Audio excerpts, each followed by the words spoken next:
2 Corinthiens 5, versets 18 à 19, dit que le Seigneur nous a appelés pour la réconciliation. Praise the living God. Il nous a donné un ministère de réconciliation. Réconcilions-nous avec Christ, que Dieu nous a réconciliés à lui par Jésus-Christ. Praise the living God.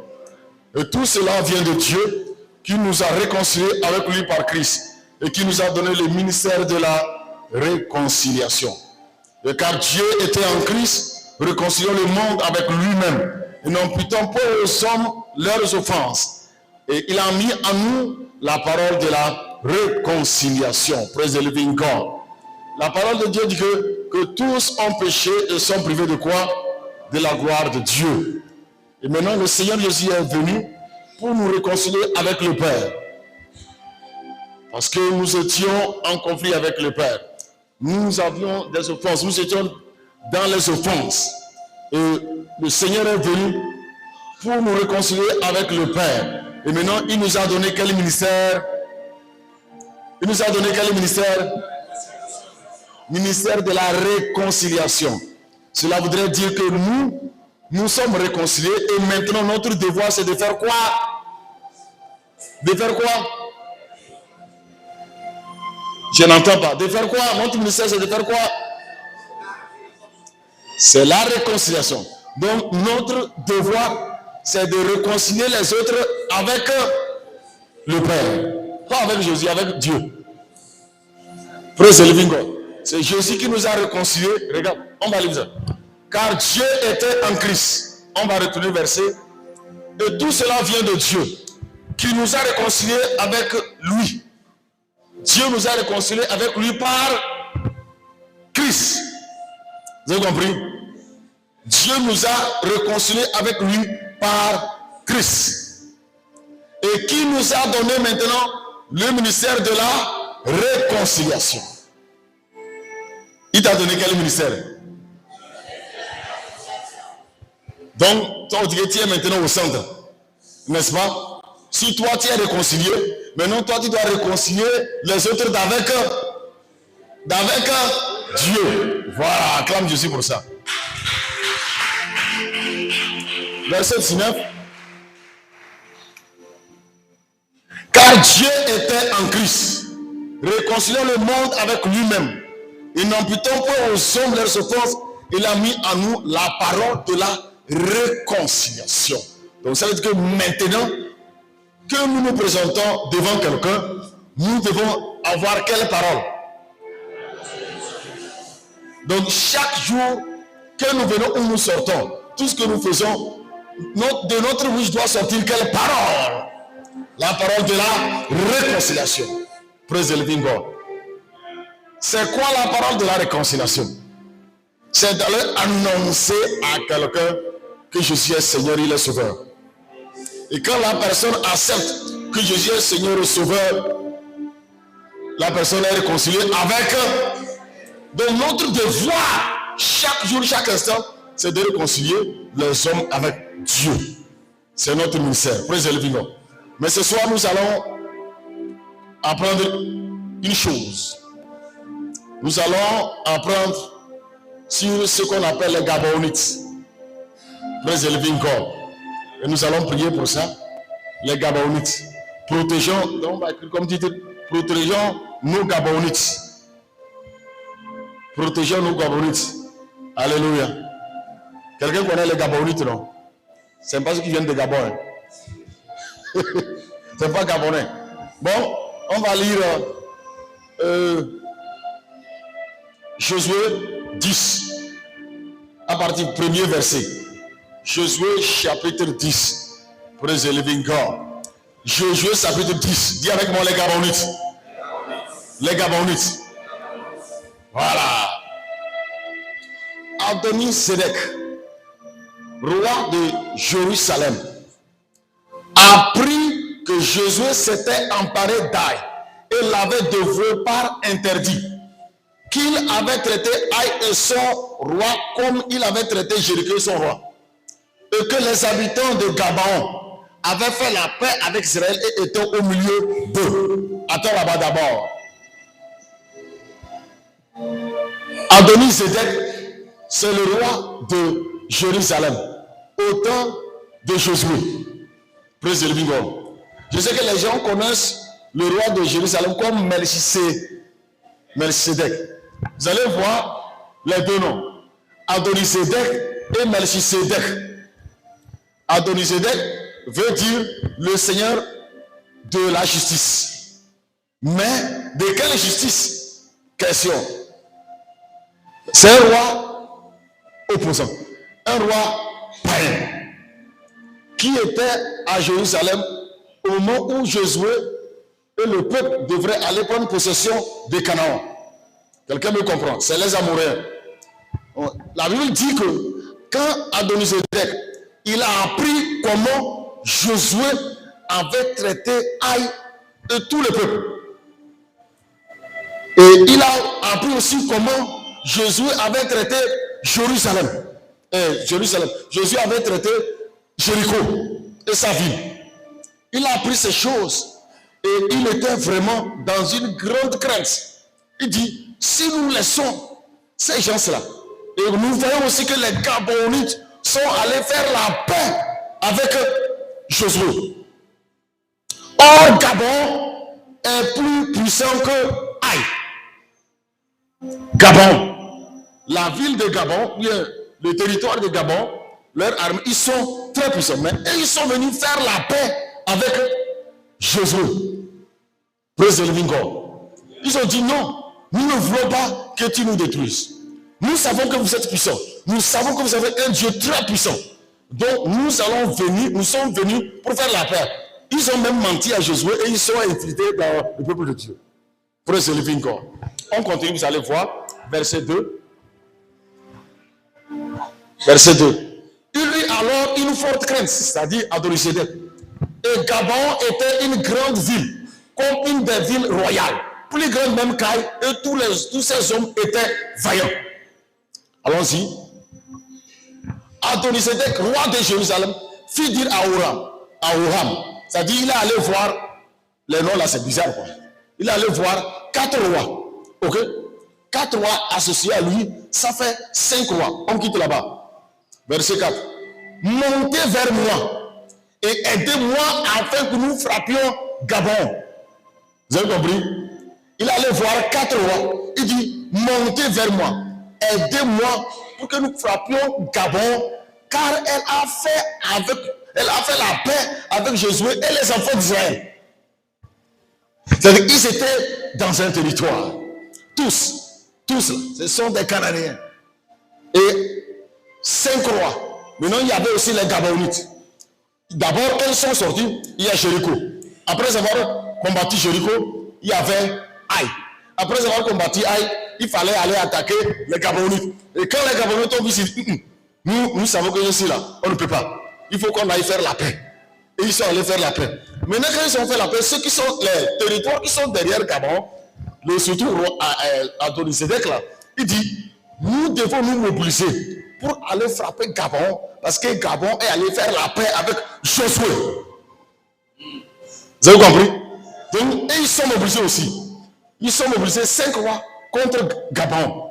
Et immédiatement, les Gabonites ont envoyé une ambassade pour aller dire à Josué que viens nous sauver, c'est fini pour nous. Que 5 rois sont levés parce que nous sommes venus faire la paix avec vous. Parce que nous sommes venus nous associer à vous. Nous sommes venus adorer votre Dieu. Nous avons accepté votre Dieu et ils ont décidé de nous tuer. Praise the living God. Et ils ont décidé de nous tuer.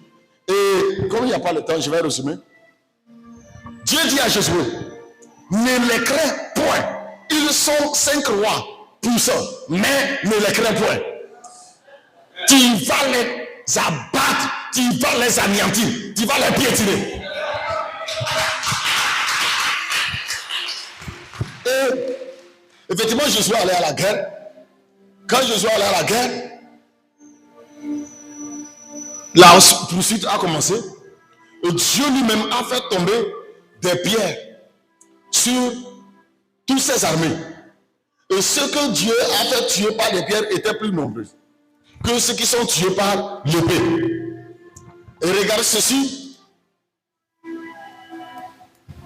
Les rois sont allés se cacher dans une caverne. Les 5 rois. Et Jésus a dit non. Ce que je vais demander, vous ne les... Il faut aller seulement chercher les cailloux pour bloquer la porte de la caverne. Ils n'ont qu'à rester dedans. Ils ont cherché les cailloux. On a fermé la porte de la caverne. Et dit continuer la poursuite. Et on a poursuivi les soldats. Et quand ils sont revenus de la guerre maintenant, il dit bon, allez ouvrir. On a ouvert. Quand on a ouvert, on a déposé les 5 rois. Il dit que les soldats, les chefs de l'armée, chacun n'a qu'à venir. Prends ton pied et tu déposes sur son cou. Il se couche à terre. Mon ami, je vais mettre mon pied sur ton cou. Praise the living God. Il dit prends ton pied et dépose ça sur son cou. Et on a pris les 5 rois, on les a couchés à terre. Et ils ont pris leurs pieds, ils ont mis sur leur cou. Il dit désormais, tous vos ennemis seront comme ça. Tous vos ennemis, tous ceux qui se lèvent contre vous, ils seront comme ça.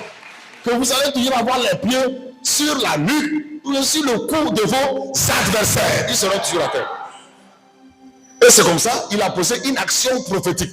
Et après avoir fini cela, il a dit, tuons-les. Il les a tués. Et après les avoir tués maintenant lui-même, il dit, pendez-les.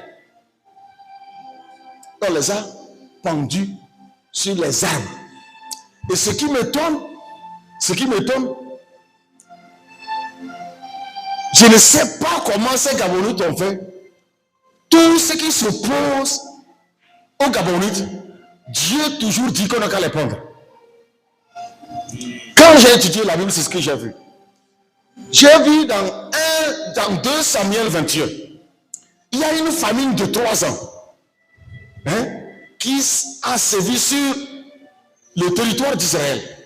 Et David est allé prier, il a cherché l'Éternel. Seigneur, pourquoi il y a cette famine?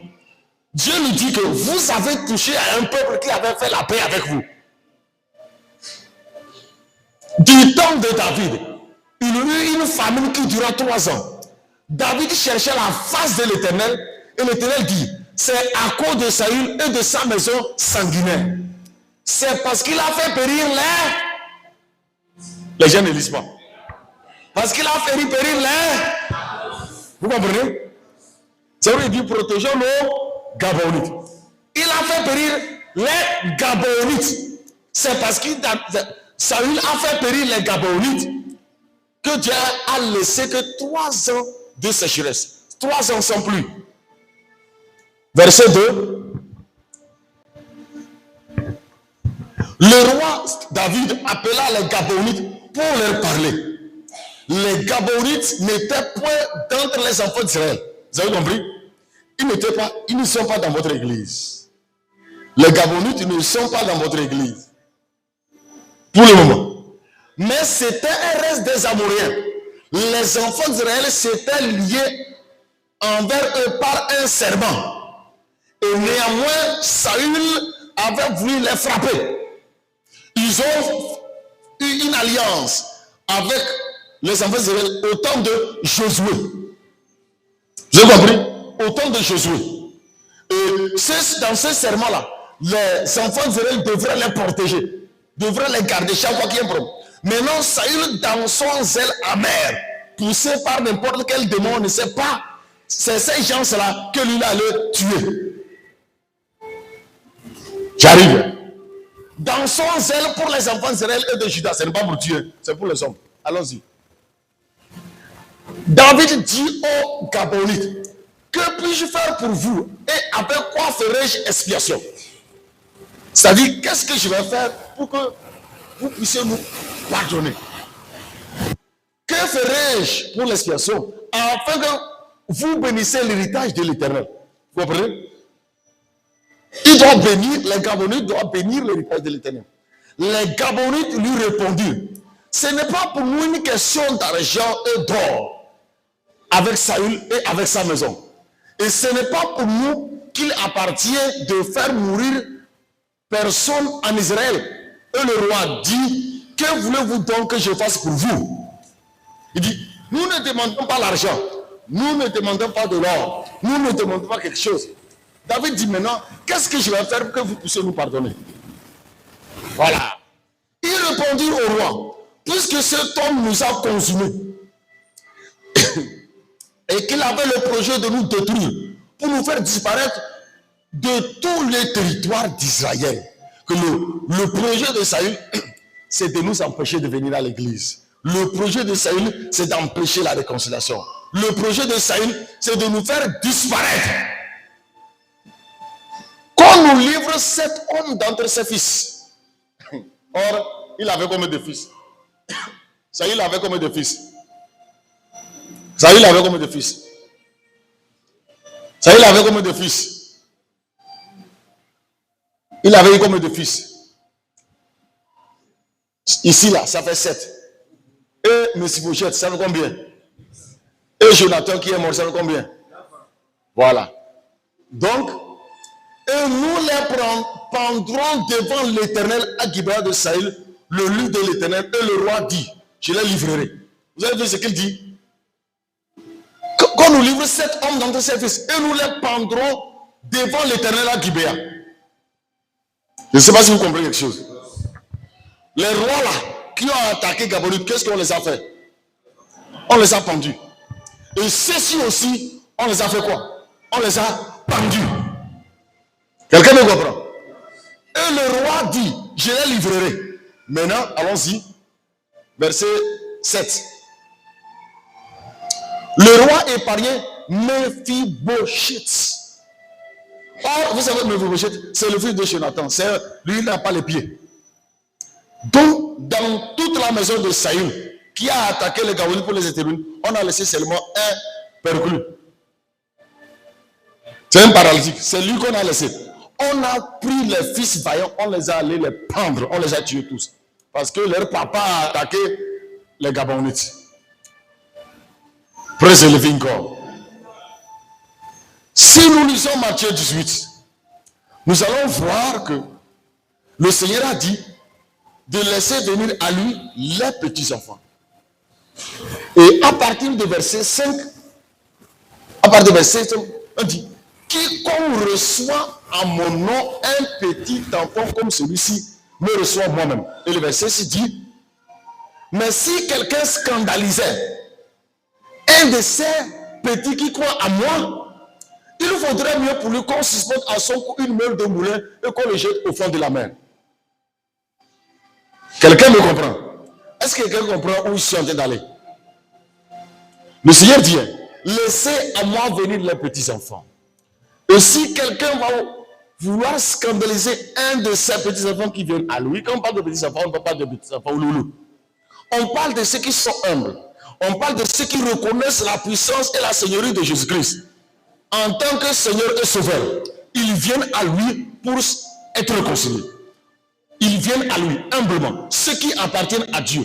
La Bible dit que même leurs anges voient la face de Dieu toujours. Donc, qu'il ne faut pas scandaliser un de ces petits enfants. Que quand tu les scandalises, vaut mieux que toi aussi, on te pende. Vaut mieux qu'on attache à ton cou une meule de moulin et qu'on le jette au fond de la mer. Verset 7 jusqu'à 8. Et on lit verset. Et après, on saute verset 10. Malheur au monde à cause des scandales. Car il est nécessaire qu'il arrive des scandales. Mais malheur à l'homme par qui le scandale arrive. Verset 10 maintenant. Verset 10. Gardez-vous de mépriser un seul de ces petits. Qu'est-ce que Jésus dit? Que méfiez-vous, gardez-vous de scandaliser, de mépriser un de ces petits. Car je vous dis que leurs anges dans les cieux voient continuellement la face de mon Père qui est au ciel. Ça, c'est très dangereux. Mais je ne vais pas expliquer ça aujourd'hui. Il dit, car les brosiados, je vous dis que leurs anges dans les cieux voient continuellement. Là-bas, là, c'est un mystère. C'est pourquoi il dit de vous méfier, de toucher à eux, car leurs anges voient. C'est très grave. Mais je ne vais pas expliquer ça aujourd'hui. Je vais expliquer ça dans les jours à venir. C'est probablement. Praise the living God. Donc c'est Gabonites. Maintenant, c'est qui les Gabonites? Toi, tu es Israël, n'est-ce pas? Tu es Josué et le peuple d'Israël. Les Gabonites sont ceux qui sont dans le monde. Les Gabonites, ce sont tes frères, ce sont tes sœurs, c'est quiconque est dans le monde et que Dieu a choisi, qu'ils viennent par la parole de réconciliation qui est dans ta bouche, se réconcilier avec Dieu. Et que un homme peut dire, je refuse qu'il te suive. Et un esprit peut dire, un esprit de famille peut dire, je refuse qu'il vienne à Jésus. Vous avez compris? C'est quelqu'un de ta famille. C'est quelqu'un qui est proche de toi. Et que Dieu a choisi, qui est réconciliation, que Dieu a choisi, qui est la paix. Mais, malheureusement, un autre homme, malheureusement, un esprit de famille, ou de lieu quelconque, ou un homme méchant, comme un Adonisédek, il dit, voilà, il est allé faire la paix avec Dieu. Voilà, il a écouté la parole de réconciliation. Donc, allons et combattons ce Gabonite. Allons et empêchons-le de venir à l'église. Allons et empêchons-le de faire réconciliation avec Jésus. Je vous dis que tous ceux qui décident dans leur cœur, même dans leur cœur seulement, de faire la paix avec Dieu, c'est-à-dire tu es allé pour évangéliser quelqu'un, de parler de Jésus à quelqu'un, et la personne dans son cœur a décidé de venir à Jésus, Dieu même protège la personne parce que toi-même tu es déjà avec Dieu. Et Dieu est capable de frapper quelqu'un à cause de la personne qui a décidé de venir et que quelqu'un veut s'opposer. Parce que c'est déjà une alliance dans son cœur entre lui et Dieu. Et c'est pourquoi Dieu n'a pas fait du tout cadeau, que ce soit au roi, que ce soit même les enfants de Dieu qui sont dans la maison de Dieu et qui sont comme des Saïd, qui vont attaquer innocemment les Gabonites. Je ne sais pas si quelqu'un comprend. C'est pourquoi c'est très dangereux lorsque quelqu'un se répand et il vient dans la maison de Dieu et quelqu'un le déroute. Il retourne dans le monde. C'est pourquoi Jésus dit, gardez-vous de scandaliser un de ces petits enfants. Vaut mieux qu'un mettre une main au cou de la personne et qu'on les jette dans la mer. Voilà là où l'évangélisation, comme je dis, ceux qui évangélisent, Dieu ne s'amuse jamais avec ça. Dieu protège ceux qui évangélisent. Dieu protège. Il veille sur ceux qui évangélisent. Si maintenant tu es en train d'aller gagner quelqu'un, écoute-moi bien, tu es allé gagner quelqu'un. Et toi qui allais gagner, toi qui allais annoncer cette parole de la réconciliation. Et la personne est réconciliée avec Dieu. Et Dieu protège à cause de la personne qui est réconciliée. Dieu est capable de prendre même des gens et des rois. Maintenant, et toi qui allais annoncer le ministère de réconciliation, quel est le niveau de la protection que tu peux bénéficier? Je ne sais pas si un enfant de Dieu me comprend. Tu me comprends? C'est pourquoi, quand les gens s'amusent avec l'évangélisation et l'interaction pour les âmes, c'est très grave.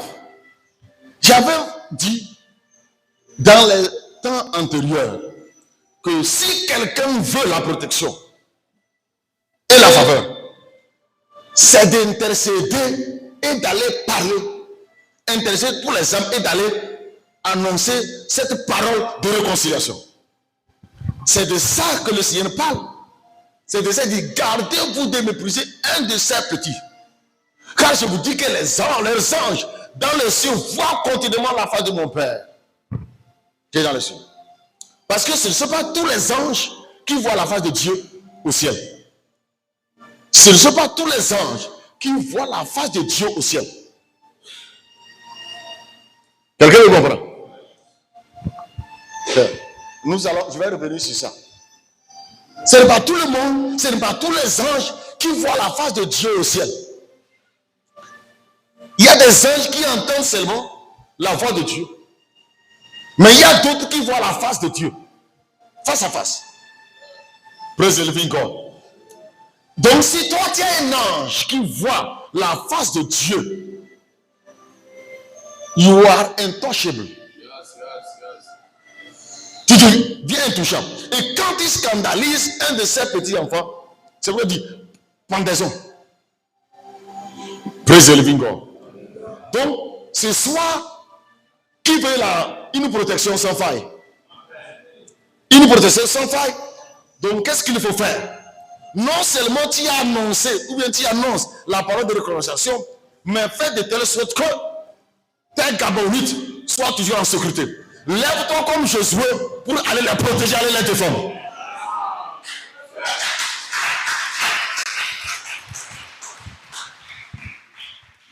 Des fois, quand tu cherches quelque chose, tu ne trouves pas, prie pour les âmes. Quand tu pries pour quelque chose, tu n'obtiens pas, prie pour les âmes. Praise the living God. Quand tu cherches quelque chose, tu pries pour quelque chose, tu n'obtiens pas, oublie ça. Prie pour les desseins du Père. Commence à prier pour les âmes. Commence à prier pour les Gabonites. Tu verras si Dieu va te donner la réponse ou pas. Praise the living God. Donc ce soir, nous allons nous lever prier pour les Gabonites. Et maintenant, Dieu va te donner ta réponse pendant la conversion. Mets-toi debout au nom de Jésus. Praise the living God. Mets-toi debout au nom de Jésus.